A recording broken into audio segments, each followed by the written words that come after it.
All right, my clock says 8 o'clock. Hello, my name is Brittany Toney. I am a regional consultant for Saltillo. I'm going to show my webcam so you know that I'm real on the other side of this. Hello, everyone. Hi, thanks for being here tonight. I really appreciate it. All right, so I'm going to turn that off so we can get started. Just a little bit of background, and then we'll go into some logistics. Sorry. There we go. So, like I said, my name is Brittany Toney. If you're just joining us, I am a Saltillo consultant. I am the consultant for Southern Ohio, all of Indiana, and Northern Kentucky. So if you live in any of those areas, I am your consultant. Again, I'm happy that you are all here this evening.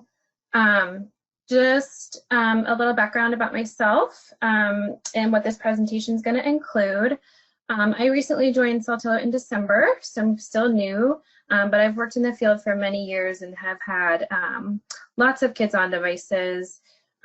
So my main reason why I wanted to create and present this presentation to you tonight is to help you learn more about core words and how you can use those words at home with your kiddos. So this presentation will focus exclusively on Saltillo products. We will not be covering any information regarding other similar products.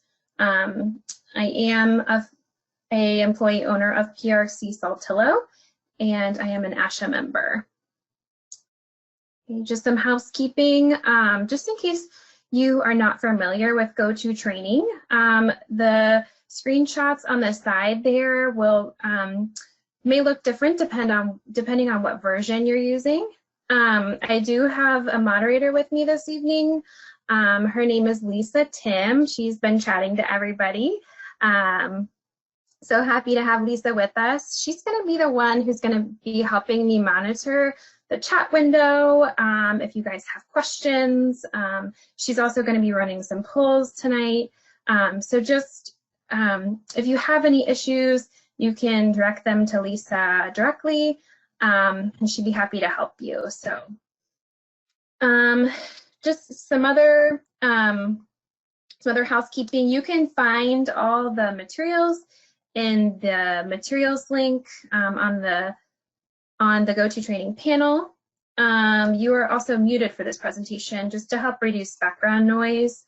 And if you cannot, for whatever reason, access the materials, you will receive them in a follow-up email as well. And feel free to chat your questions in the chat window. We will try to answer them as they come. So just so you know.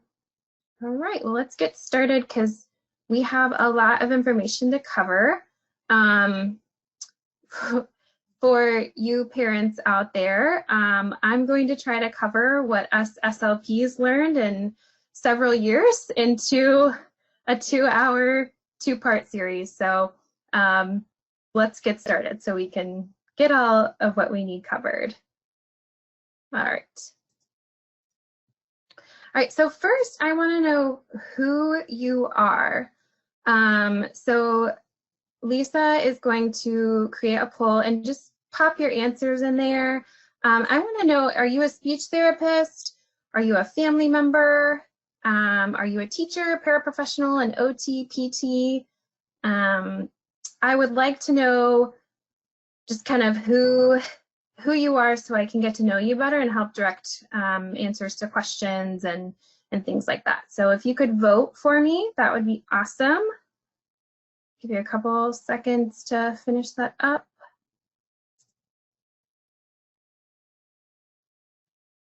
Okay. Looks like most people are voting. Elizabeth, hello Elizabeth. She is a parent and she has a child who's a device user.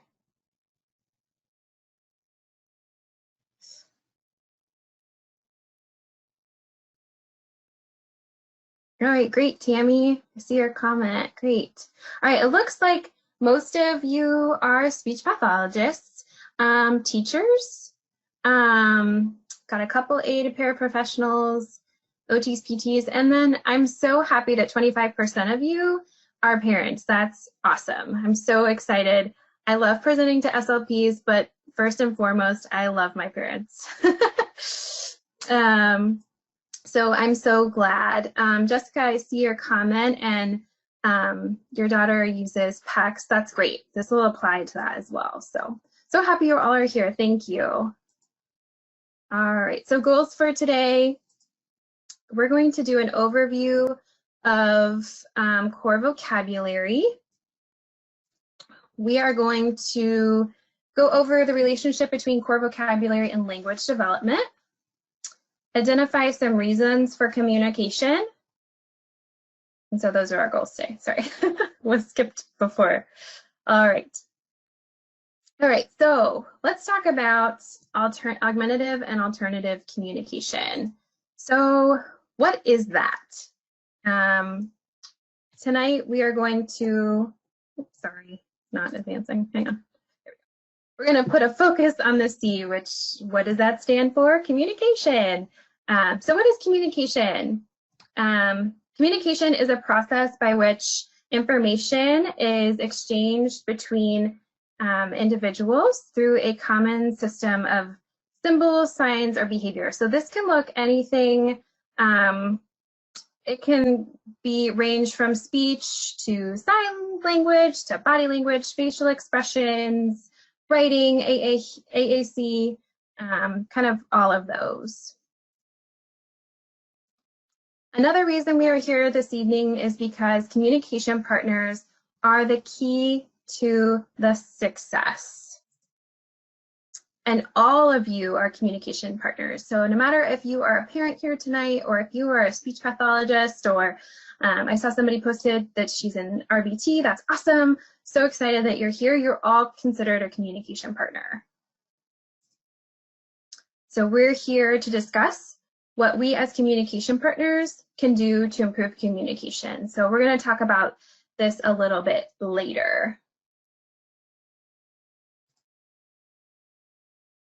All right, so why do we communicate? And this, I'm going to ask for some audience participation. So why do we communicate? Can you guys just chat it up in the chat window? Give me some reasons for communication.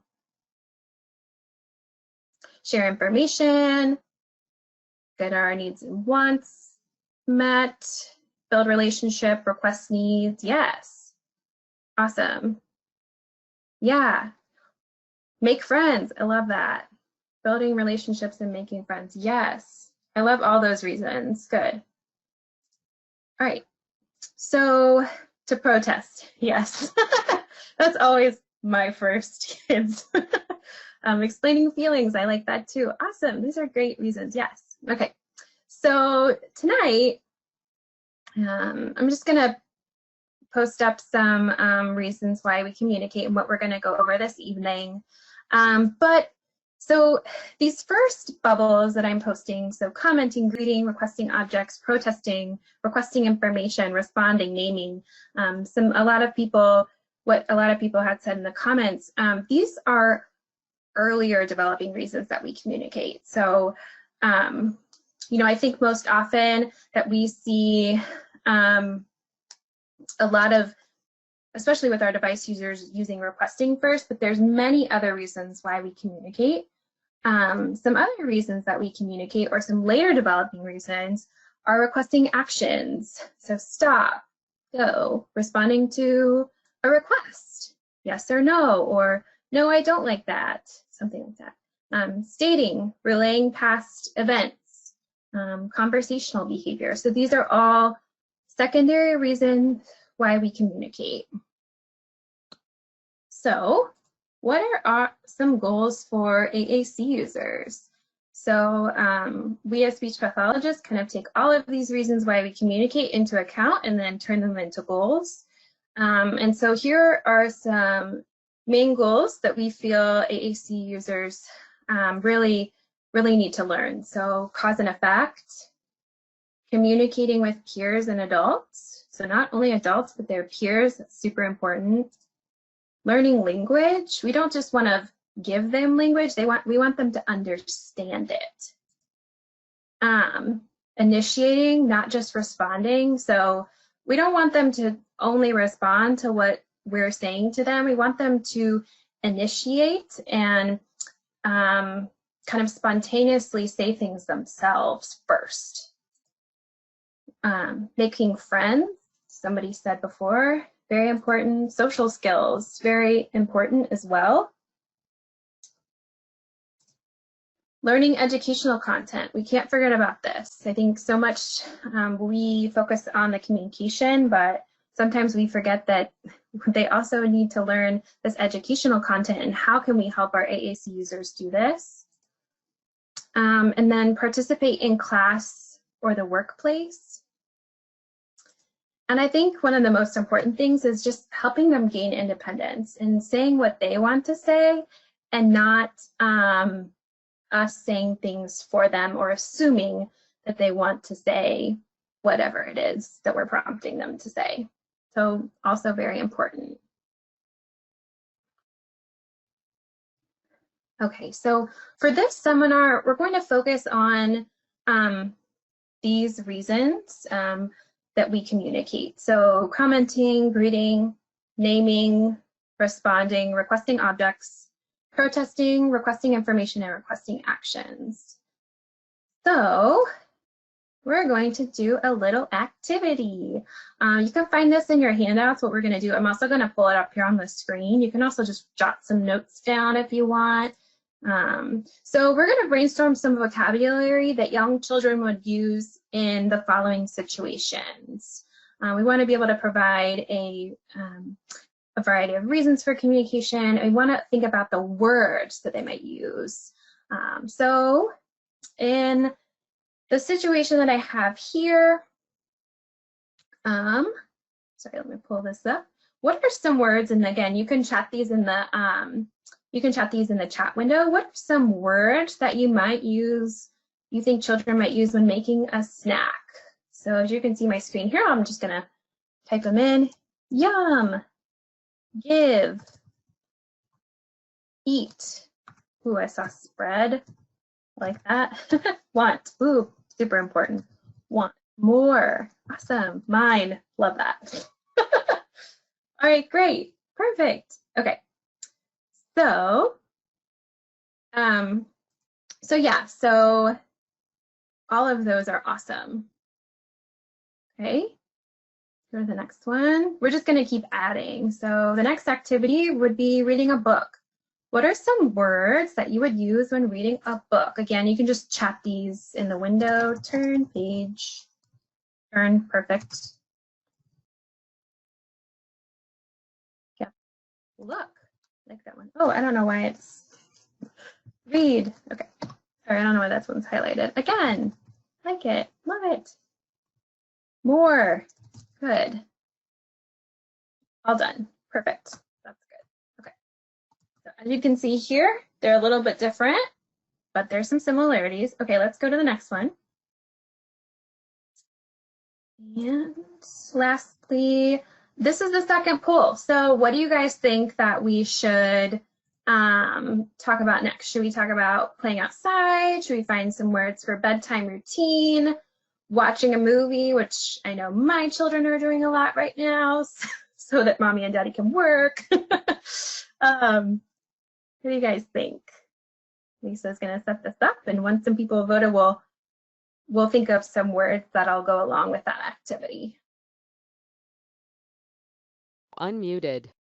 Seeing lots of playing outside. Also very popular right now with my children. We're getting outside as much as we can in Ohio with this crazy weather that keeps changing.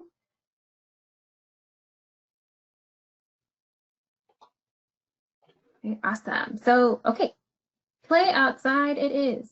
All right, let me switch back to this. Okay, so playing outside, what are some words that you can think of? Go.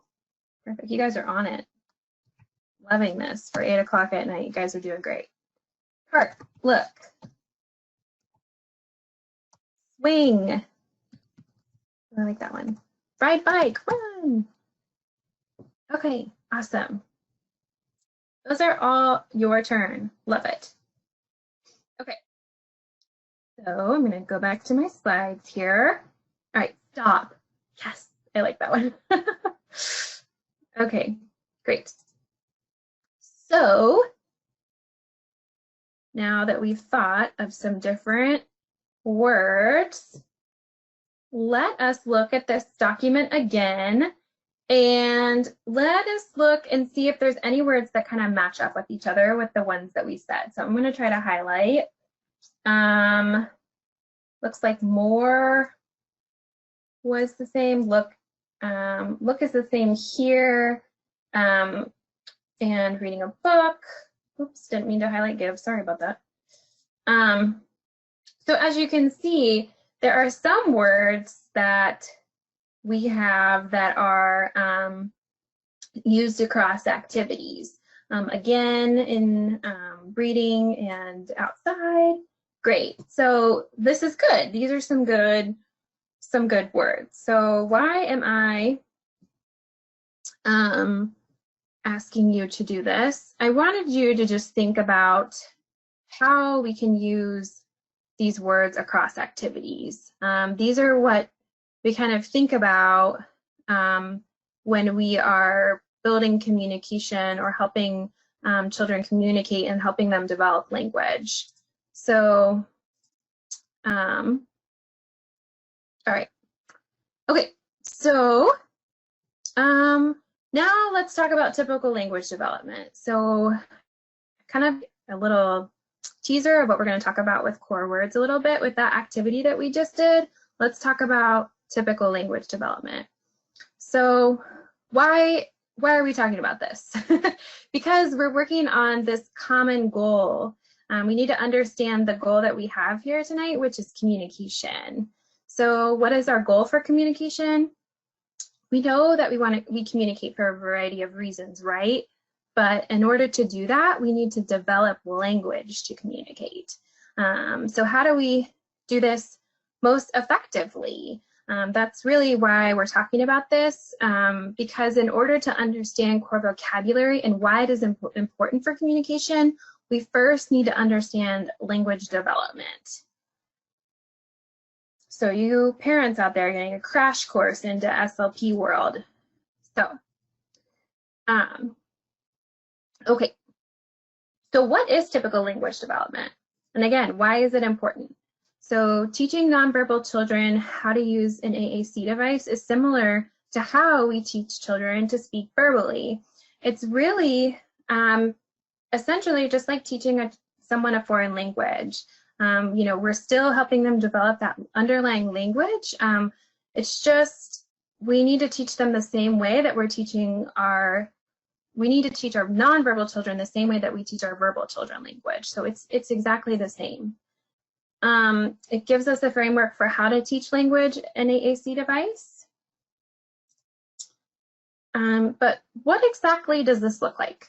I used to get this question a lot. Like, what do you mean language development? Can't we just give them the device and they can just say a whole sentence? No. I wish it worked like that. I really do.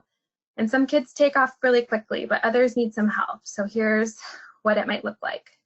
This is just natural, typical language development. So first we have the pre-linguistic stage. This is the first year of life. So cooing and babbling, crying. Then we have one word. So this begins around 10 to 13 months.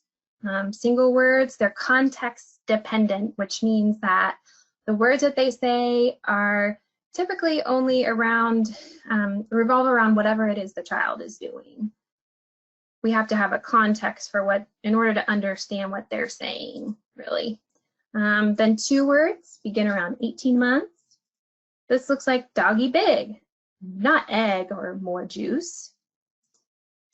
Then multiple words begin around 2 to 2.5. So dog is big. Where is ball? I falling. I want. And then more complex words around 2.5 to 3 years. Read it, my book. Take me to the park. Where's Daddy?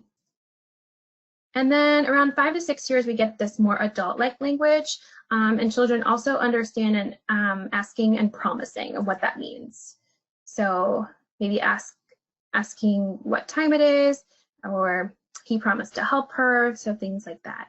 Again, this is just a background of what typical language looks like, typical language development looks like, so I can help you understand more why these core words are important.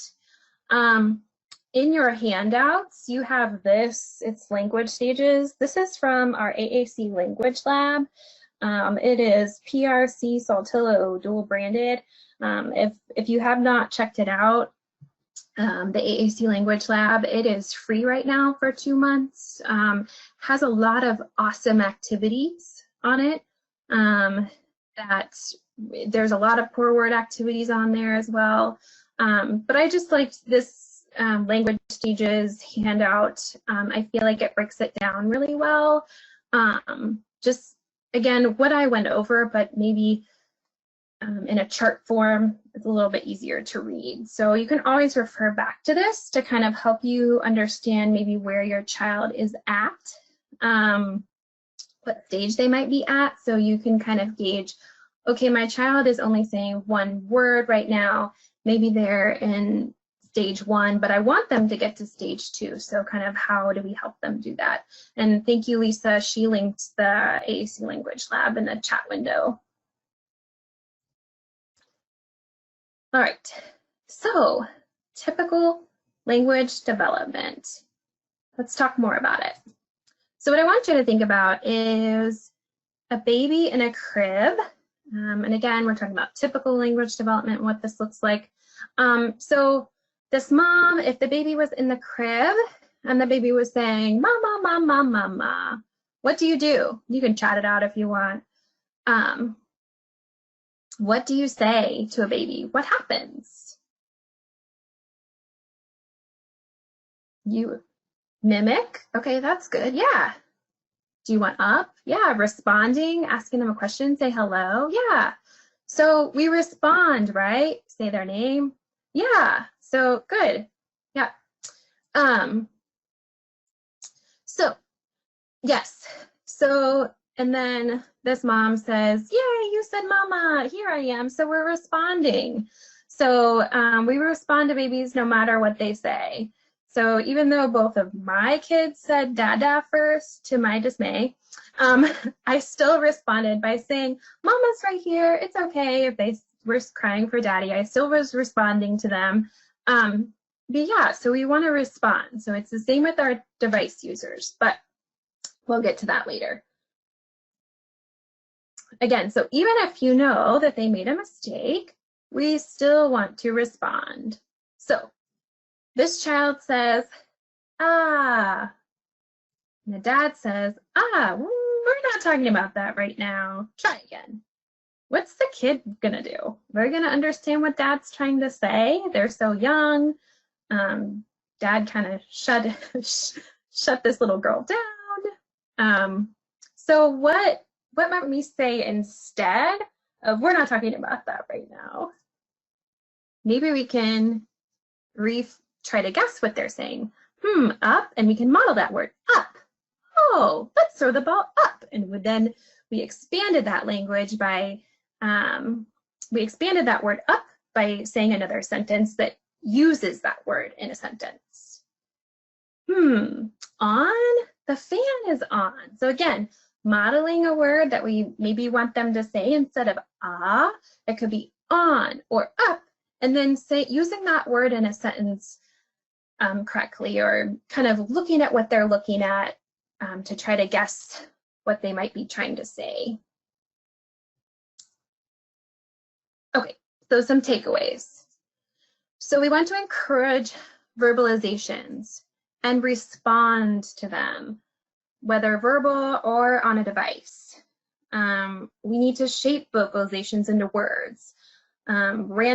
So what this might look like for an AAC user, random button pushes into, we want to model for them, you know, if they are hitting buttons randomly. We're still responding to those. And again, I'll get to this later, but shaping what they want, modeling for them, expanding on the utterances, as I said before.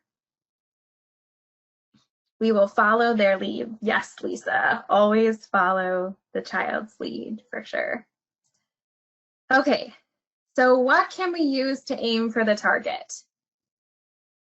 Core vocabulary, yay! Kind of the topic of the night, right? All right, so what is core vocabulary?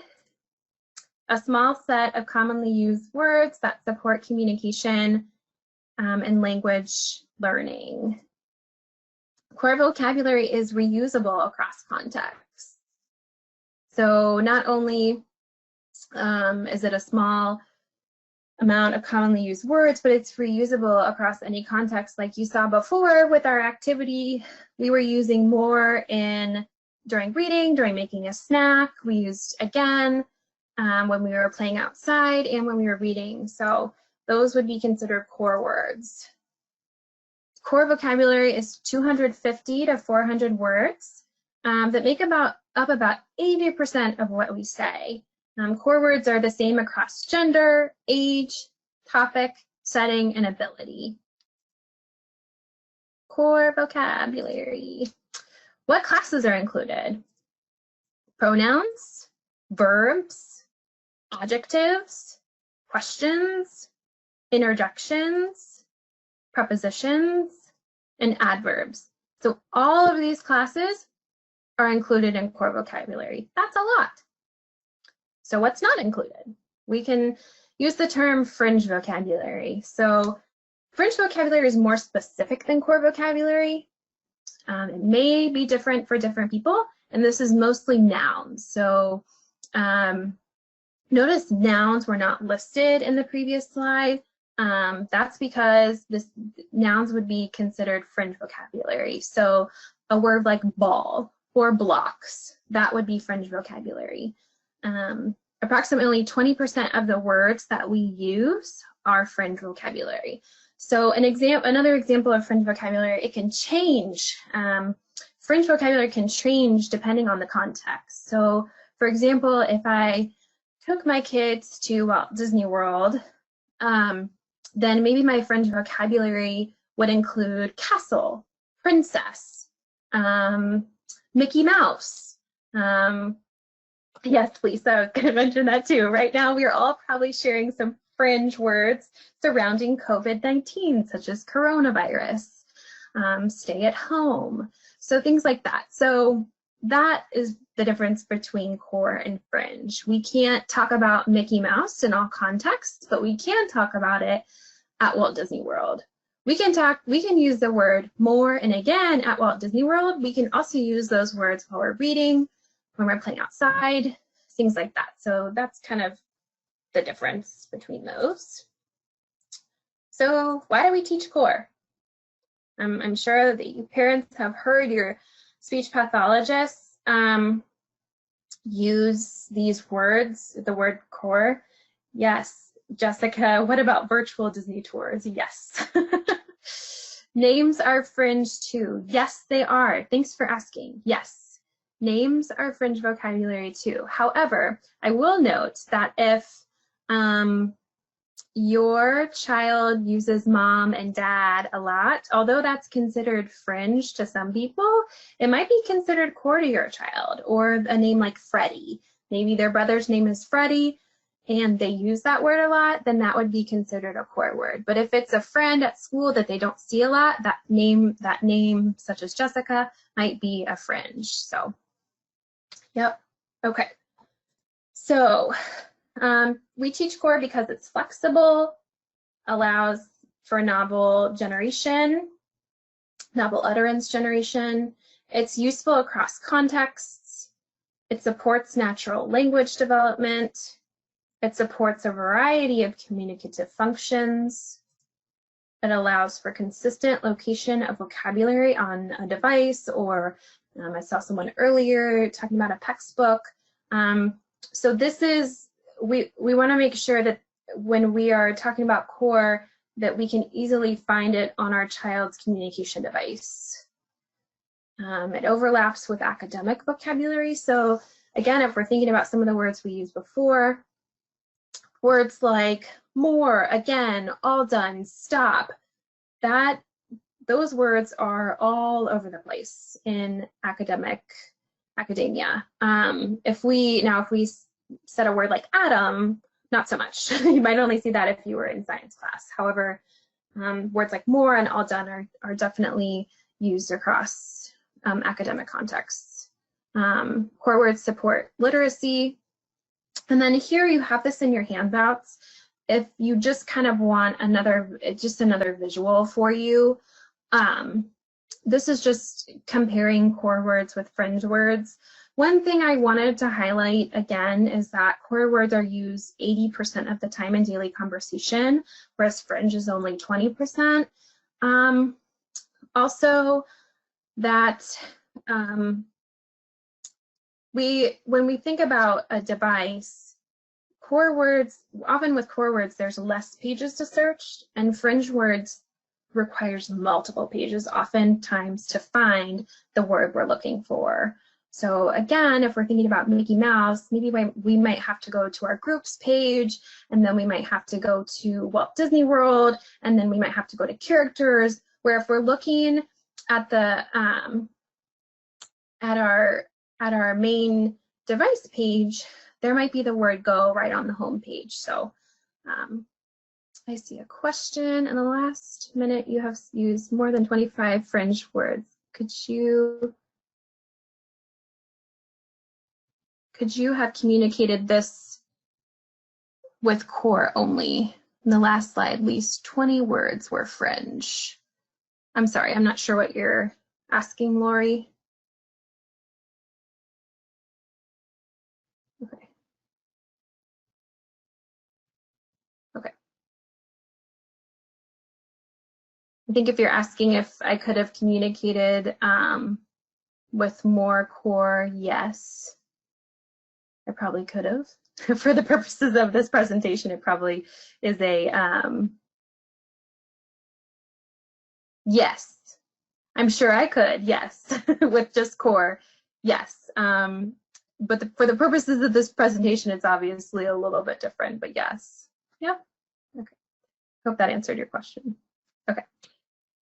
Toddler vocabulary. So this is a study done by Mayor Banaji. This is just an awesome, just a really cool visual to show you how toddlers are using vocabulary. So if you look at this list, 96.3% of toddler vocabulary are core words. So again, I guess Lori just goes to show you that yes, a lot of what we say could be used just with core words. Okay, so I'm going to show you, this is actually my daughter, and I hope you guys can hear this. But my daughter is older than this now, but I thought that this was a good visual or a good video just to show you. She is 2 in this video. So I am going to play it and think about maybe what core words she's using. Oh, want to go for a walk? Yeah, it's too cold to go for a walk today. I want to go for a walk. Yeah. Who did you go on a walk with? Daddy. And who else? And me. Oh. Where was Mommy? Go walk. Mommy didn't go on a walk with you. Was Mommy on a trip? Yeah. Oh. What are you doing? I'm playing. What color is that? Oh, look back. Okay. Look at that. That's green. I see it. Thanks for showing me.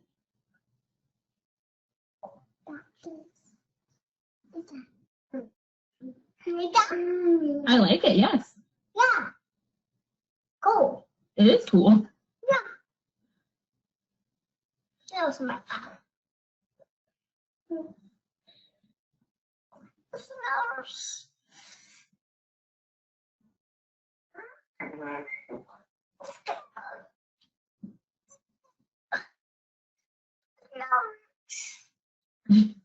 Doesn't work. Did you get it? Okay. Okay. So, yes, thank you, the hair. So some vocabulary that you heard, and I'm going to pull it up on the next slide. Oh, thank you. Yes, go walk, dad. Yes, okay, done. Cool. Yes, she did say cool, which I think is very funny that that was in my 2-year-old's vocabulary. But yeah, so let's look at her words. Again, just in case you couldn't hear a lot of what she said. All of the words in red are core words. That is a lot of words for a 2-year-old. That makes up a lot of her main vocabulary, right? And just again to show you, 75% of her words were core and 25% were fringe. This is a little bit, so the 75% is a little bit less than our 80%. It was a very limited language sample. So, but anyway, I just thought it was a good video to show you, because even at 2 years old, she has all of this core vocabulary that she's using to communicate and respond and talk to me about things. Okay, so I'm sure most of you know the movie Frozen, right? I know, I'm watching watching a lot of Frozen 2 lately, but anyway, what are some of the words that you see that are not core words? Are there any that jump out to you that maybe you think, oh, that's not core? Olaf, great. Princess? Yeah, good, okay.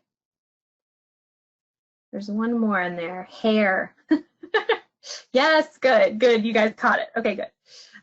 Yes, all right. So the words that I took away, and I'll go to the next slide so you can kind of see. So the words in gray are fringe words, what we consider fringe, and the words in white are core. So again, just a little fun exercise to help you get thinking about core versus fringe and kind of what core vocabulary is.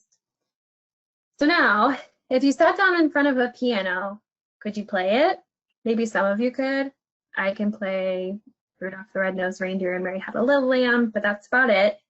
So why am I asking you this? Now we need to get thinking about, okay, so I have my child's device. How do I help them use it? How do I teach them to use this language and use these core words that I'm talking about? So that's what we're going to do next. So we're going to talk about learning the language. So learning a new language involves lots of things: listening, absorbing, speaking. So for example, I speak Spanish, and I took Spanish all throughout high school and college, but it's not until I lived in Spain for an extended period of time and I was absorbed in the language that I actually learned it and was able to speak it. So it's the same with a device. So we need to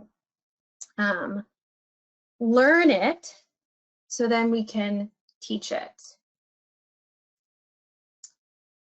We must learn to speak their language. But how do we do this with a device? So it's a little bit, I don't know if it's easier to learn a foreign language than it is a device, but I would say that there's not a lot of, you don't go to high school to learn how to speak in AAC, right? You go to high school so you can learn to speak German or Japanese. But how do we learn to, quote unquote, speak AAC?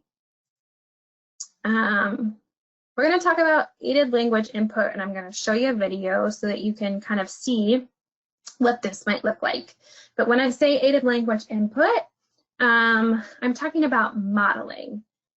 Aided language input or modeling Yes, Casey, great. Yes, kids learn by us modeling. Perfect. Yes, so that's what we're going to talk about. So aided language input or modeling is a research-based strategy where communication partners provide model input by highlighting symbols on the device. So as you're interacting verbally with your child, we're also modeling on the device. So I'm going to show you a quick video to give you an idea of what this looks like. And if you've seen it before, I apologize. I think it's great.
All right, so sorry, I forgot I did that. So yes, Stacy, Lisa said she's going to post the link there. It's a video on YouTube. It was a video created by Chris Bouguet, who's a speech pathologist, just to help, again, parents and teachers, and thank you, Lisa, she just posted it, really understand what aided language input is. So I hope that gave you an idea. Yeah, feel free to go check it out and rewatch it. Okay, that's a quick video, and then we're going to talk about more of this. We're going to break it down. So how do we model language to verbal children? We model language to verbal children verbally, right? We speak to them, then they learn those words, and then they come have a conversation together, right? Okay, so if we speak verbally to those who use AAC, that's not gonna work so much. They might get confused, it's not the same. So that's because we are often speaking in a different language than them, right? So if I speak Spanish to you, but you only speak English, you're not gonna understand. It's the same with the device. So if we speak only with verbally to them and not using the device, they're going to be confused. We're all going to be confused. So we need to model the language the child is expected to learn. So when we model, as you saw in the video, on a device, when we're talking to them, we model while we're talking to them, then they pick up on what we are modeling, and then that fosters language development and communication. So modeling is basically speaking AAC. Okay, so let's talk about communication partners. Who should use aided language input?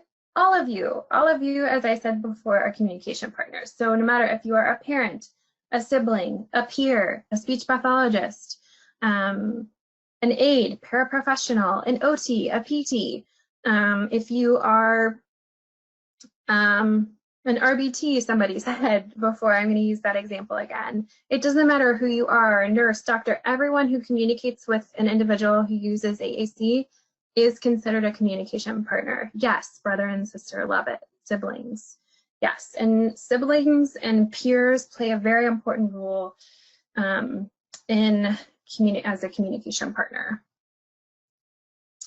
So, why are we important? Because 8 out of 10 most frequently reported reasons for device abandonment are related to partner training and support issues. So we are vitally important as a communication partner to help our AAC users grow in communication and language development. So what are some common traits of communication partners? We're going to break this down and then talk about device users. So typically, I'm not saying you specifically, but typically we take most of the turns. We ask mostly yes and no questions. We often interrupt them. We focus on technology versus the person. So how do I use it versus how can I help them use it? Or how can I help them say what they want to say? And then we provide very limited opportunities for them to communicate. And often it's just because we haven't had enough training, right? It's not necessarily your fault. It's just because a lot of the time we aren't provided enough training. So again, that's why we're here today. So some common traits of people who use AAC. They're passive. They have limited initiation, meaning that they often respond, but they're not the ones asking questions or initiating that communication. They know more than they can say. They respond only in obligatory contexts, meaning it has to be very context dependent what they're talking about. They communicate for a limited number of reasons, and they often use restricted grammar. So again, just they don't initiate communication a lot, and just how can we change this? Okay, so if we want to change the common traits of people who use AAC, we need to first change their communication partners, or we need to change as the communication partners, right? So instead of these, which I X'd out,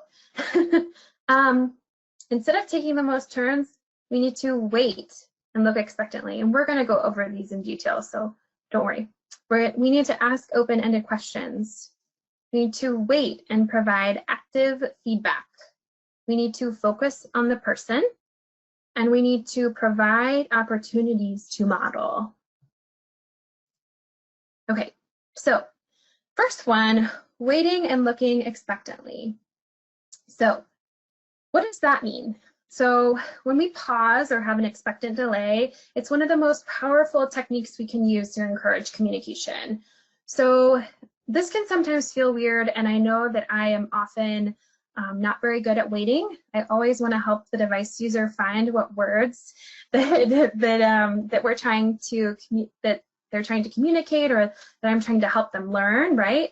But the rule of thumb is to count to about 10. And then, so if you ask your device user a question, you want to count to about 10 and then wait and look at them and see if they respond. And then, you know, if they don't respond after that, you can help them. But oftentimes we just need to wait, or otherwise they might become prompt dependent, which means they're always wanting a prompt from us to communicate. Oh, and someone said about 17 seconds. Great, I love it. The longer you can wait, the better. I will say I have worked with some students in the past where 10 seconds is even too long sometimes for them. So yeah, it really depends on the device user. But I love that. 17 seconds is wonderful. I have waited over a minute before. Okay, so asking open-ended questions. So I think this is a good questions to kind of get you thinking about this. So instead of, do you want to blow bubbles? How can they answer? Yes or no, right? That's all they can say. Bubbles, what should we do? That's a different question we can ask. It's open-ended, right? It's not closed. It doesn't warrant just a yes or no answer. You can say, open please, or help me, blow bubble. Yes, I like all these chat window things about waiting. Wait time is really dependent on motor planning execution as well, for sure. Yep, awesome. Okay. So again, we have this opportunity to increase language when we open the question up. Okay, so again, if we say, do you like it? They can say yes or no. That doesn't really expand their communication, right? Versus if we say, what did you think about it? They could say something like, don't like, it was boring, or that was yucky, or sticky. So they can say different things when we open that question up a little bit more. Again, this provides an opportunity to describe. So active feedback, what am I talking about here? Remember when I said we respond no matter what the child is saying? We saw that dad where he kind of shut down that little girl.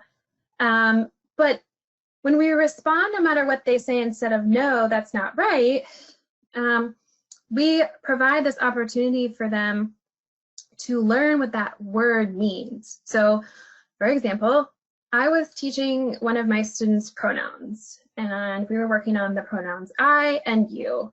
And this particular student loved Skittles, loved them, would do anything for Skittles. So he was being very successful saying, I eat Skittle, or I eat. So he was doing very well.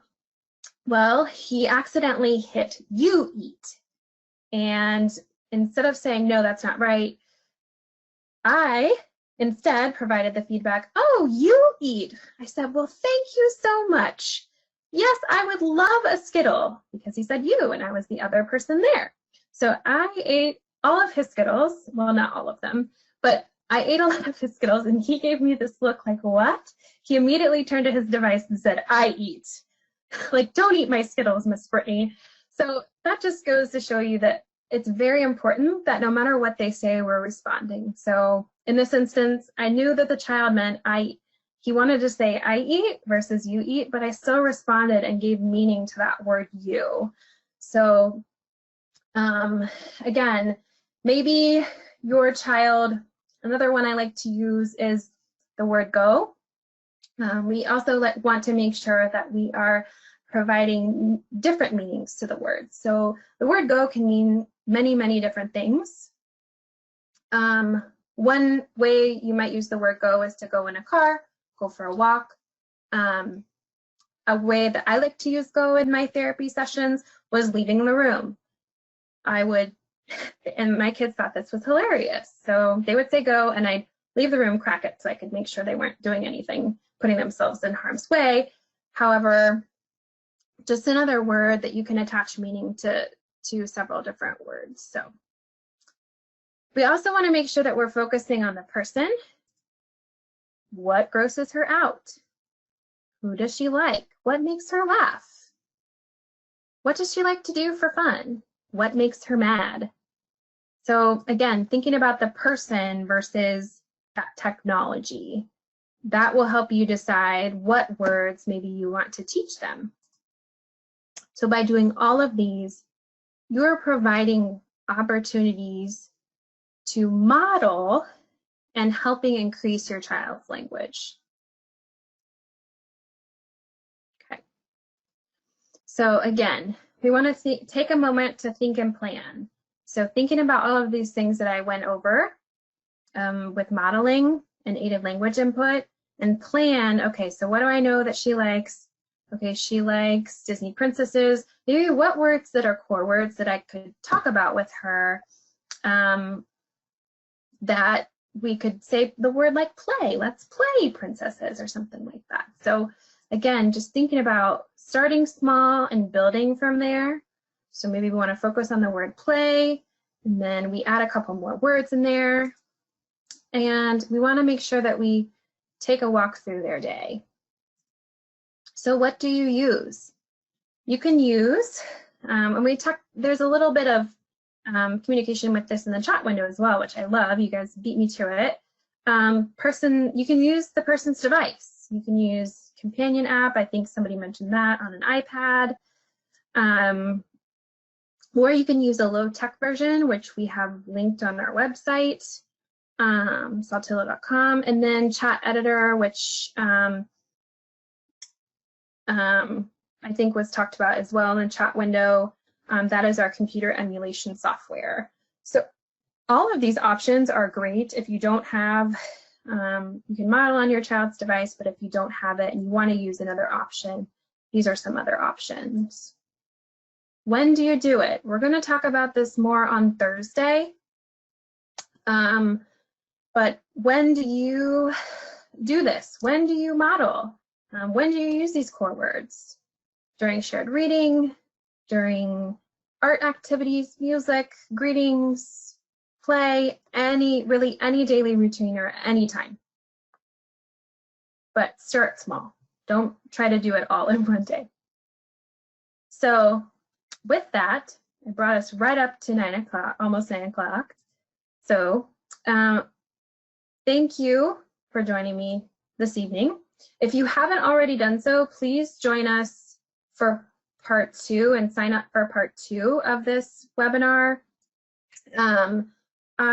This was part 1, and so next time in part 2, again, it's on Thursday. It's from 8 to 9, and there's still spots open, so if you forgot to sign up for this, part 2 of this class, please do so, because we're going to take this to the next level. So we're going to talk about choosing the right words.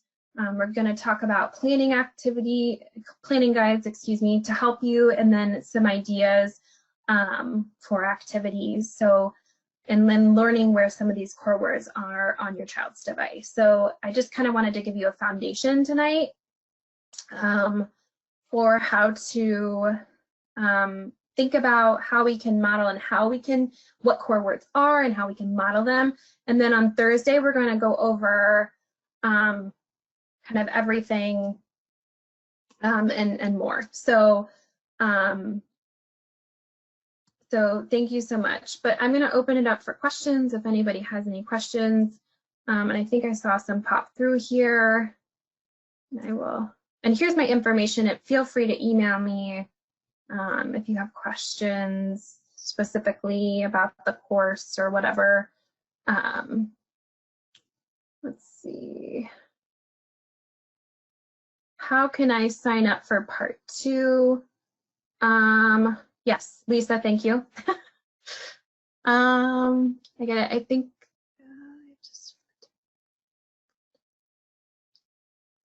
yes.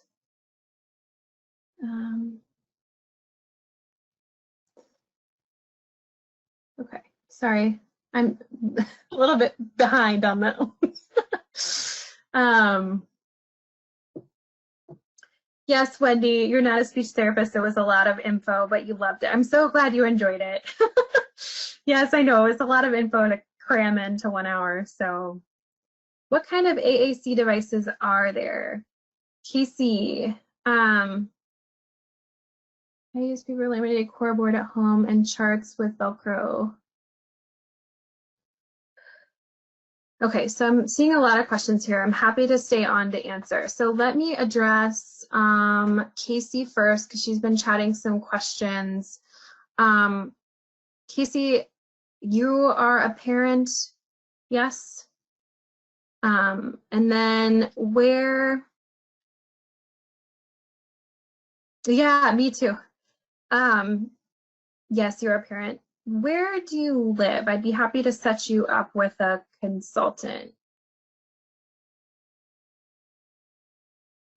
Or you can chat specifically to the organizers, Casey, if you don't want to share that out loud.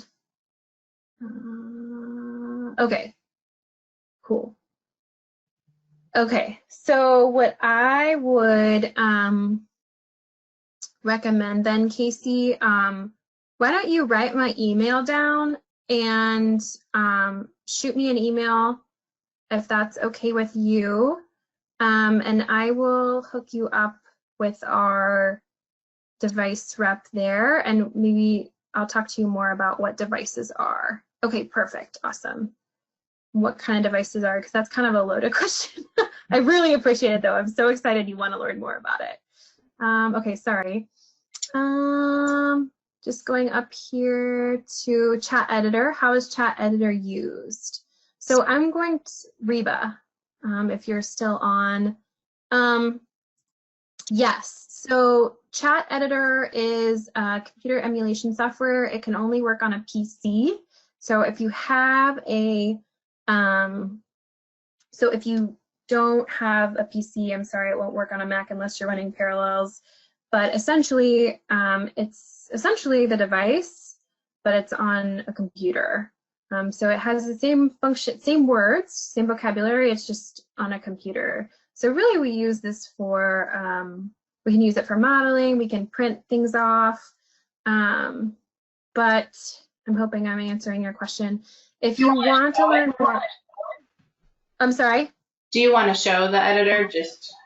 Sure, I can do that. I do not have it pulled up. Here, let me, oh, it's on my other screen, it popped over, so hang on a second, guys.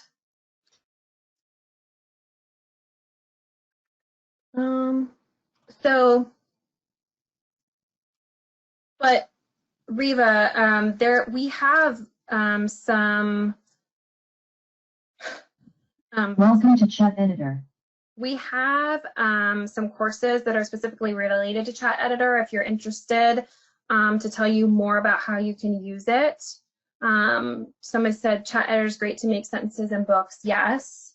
So this is essentially what it looks like. This is just one of the vocabularies that I have. If you guys, can you guys still see my screen?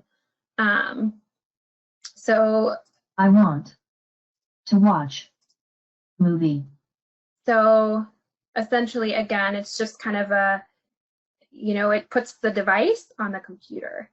So, and then if I go to library, I can go to any vocabulary that is on a device. So you can link it up to whatever one your child's using.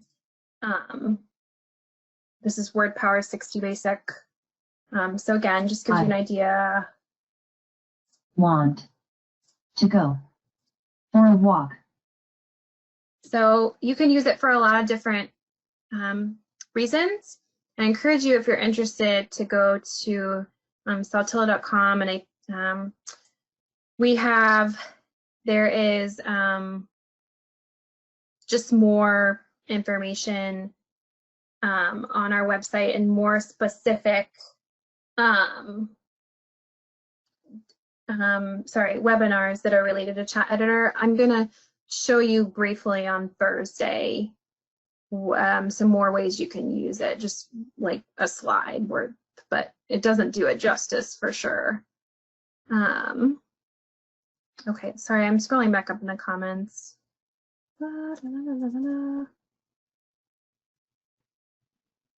Okay, Chandra, I don't know if you are still on. Do we show them the device when we model, or is it effective for them to just hear it as well? My little one is very energetic and often doesn't stay in one spot for long. Chandra, if you are still on, yes, you know, it goes both ways. So I would definitely, if you can, try to show your child the device. But I used to work pretty exclusively with children with autism. And as you can imagine, their attention span, most of my young ones were very inattentive. And so when I would model, it was very hard for them to stay focused. But as long as you're modeling and what you're saying and what you're showing them and you're trying to show them, you know, even if it's during a play activity, and you're not expecting them to respond to you, and you're just modeling, and they're getting that language, and it's on the device, and they see where your hands are, it really, sometimes that does it. So I wouldn't worry too much that they don't stay in one spot for long. I would still encourage you to model for sure. I hope that answered your questions, Chandra. Sorry. Okay. Lena, I'm not sure if I'm saying your name right. If a child is scripting on a device, do you redirect or allow the child to click the buttons, especially if they are the same sequence of buttons? Okay, that's a great question. Lana, if you are still on.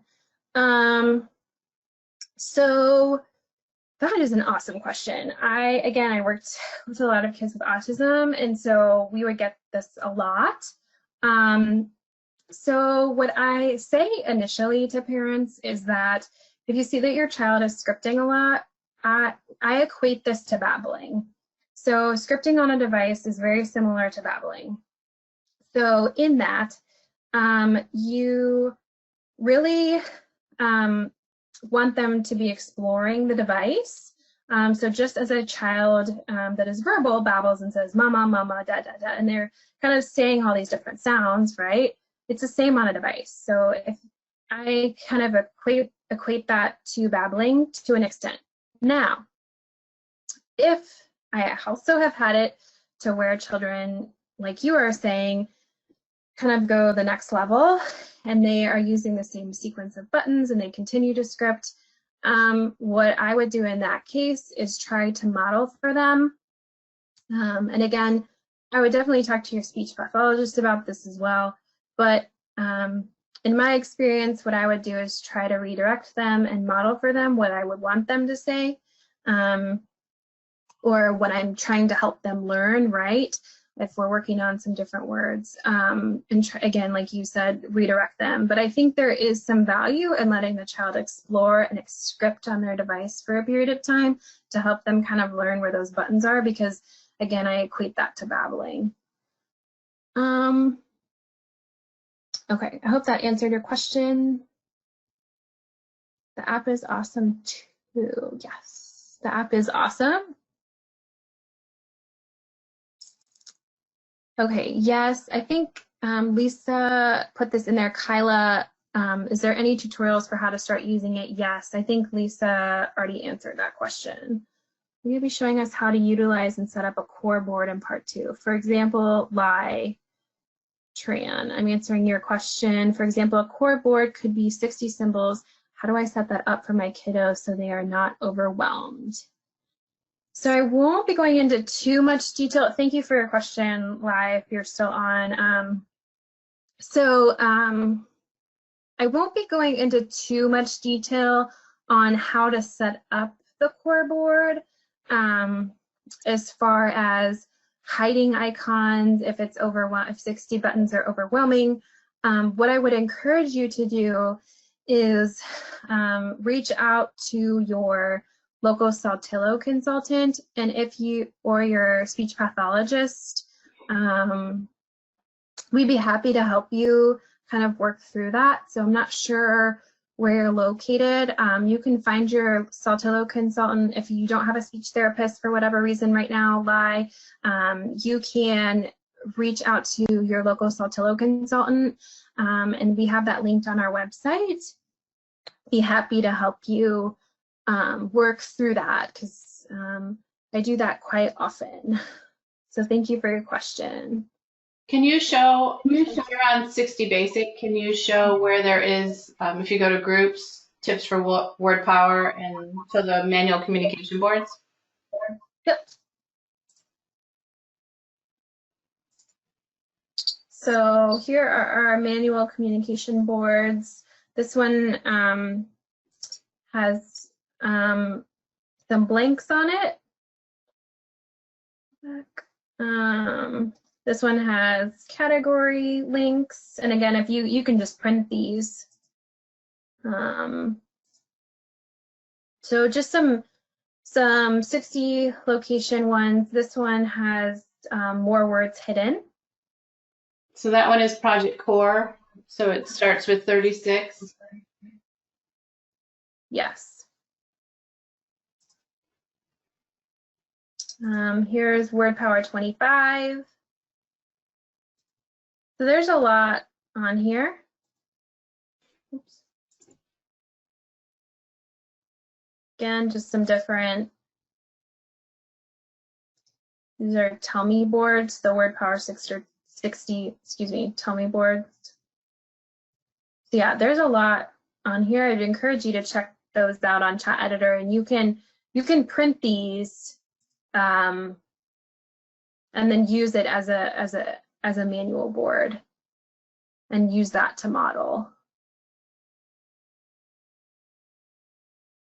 And yes, Lisa said we do have a new Touch Chat series. It's on YouTube, already recorded. If you guys are interested in that. Okay. Okay, Chandra, yes. Tammy, we use static board to introduce in our program at school, then we expand on that. Yes, perfect. I love static boards. I don't think they're used enough. And again, it doesn't have to be a device. You can use a static board to model. Emin, sorry if I'm not pronouncing your name correctly. Should I model in the beginning a whole sentence or just one word? That's a great question. I don't know if you're still on. I see we still have about 23 people, so I'm so glad you guys are staying on with me. But yeah, that's an awesome question. So should I model just one word or a whole sentence? So I'm going to refer back to the stages of communication that we talked about. And again, that's in your handouts. So I would say that if your child is just using one word, that you model, kind of my rule of thumb is modeling 1 to 2 words more than the child is saying. So you don't want to overwhelm them with the whole sentence that you're modeling, but rather if your child is using 1 to 2 words, then maybe you model 3 to 4. So again, just not making sure that we don't overwhelm them, and we kind of highlight the core words that we want them to focus on and we really want them to learn. So if you're trying to teach the word go, maybe you model go and out as your core words for the day, and try to model them in different situations. So I hope that answered your question. Kelsey, oh, Kelsey, that's funny. Sorry, I'm just going through all these little comments here. Oh, okay, thank you.